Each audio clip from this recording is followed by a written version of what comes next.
Yeah. No such thing as a life that's better than mine. That's better than mine. No such thing as a life that's better than mine. I wake up and that's a song that's in my head right now. I've realized that there's no such thing as a life that's better than mine. But I like how J. Cole say there's beauty in the struggle, because it was a struggle too. Like it looks on social media like everything is great and it is, but I had to go through a lot.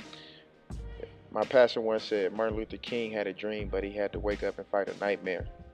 And I feel like God puts dreams on our hearts. But to get to that dream, you're going to have to go through nightmares. And I'm so fortunate that God gave me the strength and the courage to fight the nightmares. You know, a lot of people see me where I'm at now, but they don't realize the struggle. There's a struggle behind every success. My struggle was I got fired from my first 3 basketball jobs. Not because I was lazy, not because I was incompetent, uh, but because I stood up for what I believed in. I stood up for what God believed in my heart. And it was not the easiest thing to do, but it was me having to fight for my dream.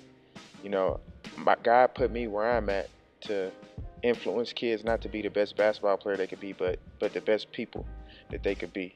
And I couldn't shortchange him, even if it meant losing my job. When I was a college coach, my dream was to always be a college coach. My first college coaching job, it was a small school, didn't make any money. I had an apartment.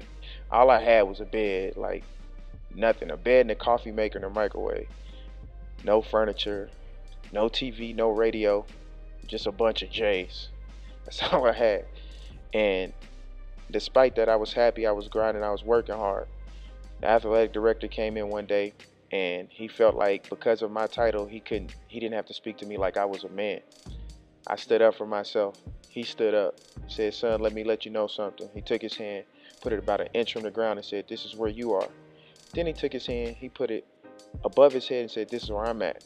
You're not allowed to speak to me. I can speak to you however I want to, but you can't do anything, so to speak." After that, that was my last day on the job.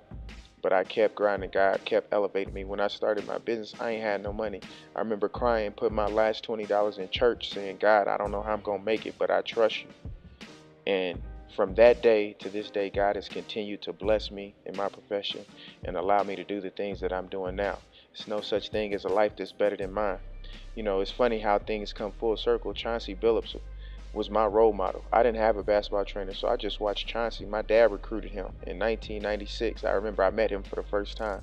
First time and only time I've been starstruck. I remember what I was wearing. I was wearing a purple Alonzo Mourning jersey, some Jordan 10s, and the Charlotte Hornets had Charlotte Hornets jacket. I knew I was gonna meet him, so I had to be super fresh. That's what Chauncey Billups mean to me. And here we are, years later, and I get a call saying Chauncey Billups wants to meet with you. I'm in a meeting with Chauncey Billups saying, "I want you to run this basketball program. You're the only person I want." On top of that, he's become my friend. He's become my mentor. He's become my workout partner. I get texts from him a few times a week saying, "Hey, bro, let's just go to the gym and work out, me and you." There's no such thing as a life that's better than mine. I'm not saying that to brag. I'm saying that to inspire others, just like somebody had to inspire me that dream in your heart is not dead. Just because you're fighting a nightmare right now, you got to keep fighting, and one day that dream is going to come to fruition. Love, yours.